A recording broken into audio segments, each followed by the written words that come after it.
বড় ঋণ খেলাপিদের অনেকে পাচার করা অর্থে Europe, America, Malaysia, Dubai, Canada, Australia সহ বিভিন্ন দেশেই স্থায়ী আবাস গড়েছেন।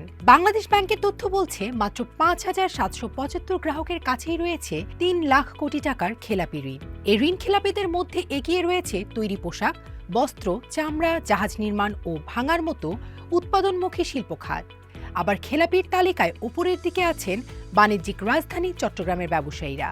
ব্যাংক খাত তথা সামগ্রিক অর্থনীতিতে স্থিতিশীলতা ফেরাতে খেলাপি ঋণ আদায় সদ্য নিয়োগ পাওয়া কেন্দ্রীয় ব্যাংকের গভর্নরের জন্য বড় চ্যালেঞ্জ হবে বলে মনে করছেন বিশ্লেষকরা।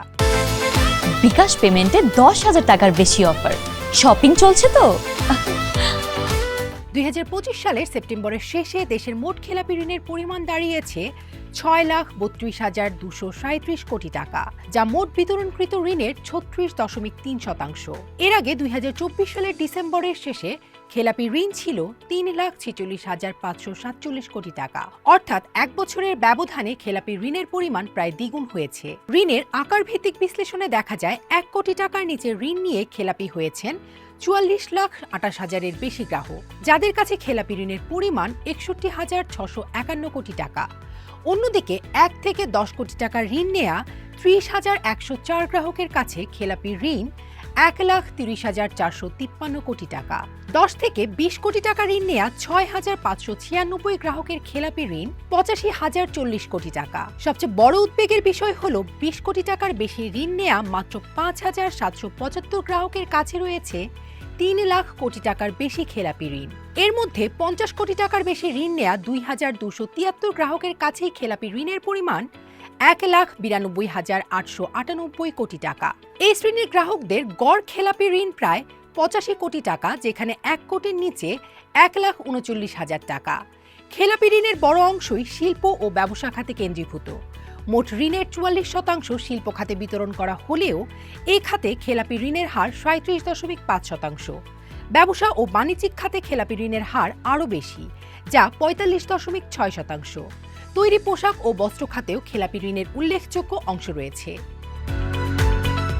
ব্র্যাক ব্যাংক পিএলসির ভাইস চেয়ারম্যান ফারুক মঈনুদ্দিন বণিক বার্তাকে বলেন, এই মুহূর্তে ব্যাংক খাতের খেলাপি ঋণের গড় হার ৩৬% হলেও দেশে এমন অনেক ব্যাংকও রয়েছে যাদের খেলাপির হার ২ থেকে ৩%। বিপর্যয়ের শিকার ব্যাংকগুলো গত কয়েক বছরে কোনো ব্যাংকিং করেনি, বরং লুটপাটকারীদের পকেট হিসেবে ব্যবহৃত হয়েছে। এ অবস্থায় ব্যাংক খাতে আমূল সংস্কারের পাশাপাশি অপরাধীদের বিচারের আওতায় আনতে হবে। ঋণ খেলাপিরা যদি অতীতের মতো রাষ্ট্রীয় পৃষ্ঠপোষকতা পায়, তাহলে খেলাপি ঋণ আদায় সম্ভব হবে না। ভৌগোলিক দিক থেকেও খেলাপি ঋণের ঘনত্ব স্পষ্ট। বিশেষ করে চট্টগ্রাম ভিত্তিক ব্যবসায়ীদের কাছে খেলাপি ঋণের পরিমাণ ৫০,০০০ কোটি টাকার বেশি। গত এক দশকে বহু ব্যবসায়ী ব্যাংক ঋণ পরিশোধ না করে দেশ ছেড়ে চলে যাওয়ার নজির রয়েছে। চট্টগ্রাম ভিত্তিক কেডিএস গ্রুপের ব্যবস্থাপনা পরিচালক সেলিম রহমান বণিক বার্তাকে বলেন, মূল প্রশ্ন হলো খেলাপি কেন হচ্ছে, এর সঠিক কারণ সামনে আনা জরুরি। কোনো ক্ষেত্রে ব্যবসায়ী লোকসানের কারণে ঋণ পরিশোধ করতে পারছেন না, কিন্তু তিনি দেশে আছেন এবং তার ব্যবসায়ের লোকসানের বিষয়টি দৃশ্যমান। পরিস্থিতির শিকার না হলে তিনি নিশ্চয়ই ভালো ব্যবসা করতেন। ব্যবসা ভালো চলার সময় ব্যাংক যেমন মুনাফা সঠিক বুঝে নিয়েছে, তেমনি বিপদের সময় ঋণ গ্রহীতার পাশে দাঁড়ানোও উচিত। আরেকটি বিষয় হলো, কিছু ক্ষেত্রে অর্থ দেশে থেকে বাইরে চলে গেছে, সেটি কিভাবে ফেরত আনা হবে সেটিও বড় প্রশ্ন। যেসব প্রতিষ্ঠানের প্রকৃতপক্ষে ব্যবসায় লোকসান হয়েছে সে বিষয়ে তথ্য ব্যাংকের কাছে আছে। সেখানে সঠিকভাবে নজরদারি ও মনোযোগ দিলে অনেক সমস্যার সমাধান সম্ভব। বাংলাদেশ ব্যাংকের বিশ্লেষণে আরও দেখা যায়, বড় গ্রুপ ভিত্তিক কোম্পানি এবং বেনামি প্রতিষ্ঠানের নামে নেয়া ঋণের একটি বড় অংশ খেলাপি হয়ে পড়েছে। এসব প্রতিষ্ঠানের মালিকানা সীমিত সংখ্যক ব্যবসায়ী গোষ্ঠীর মধ্যে কেন্দ্রীভূত, যার ফলে খেলাপি ঋণের বোঝা আরও বেশি করে কয়েকটি গোষ্ঠীর উপর কেন্দ্রীভূত হয়েছে। বাংলাদেশ ব্যাংকের সাবেক প্রধান অর্থনীতিবিদ ও institute for inclusive finance and development INM এর নির্বাহী পরিচালক ডক্টর মুস্তফা কে মোজেরি বণিক বার্তাকে বলেন, বিত্তবানদের মধ্যে খেলাপি ঋণের সংস্কৃতি ও প্রবণতা বেশি দেখা যায়।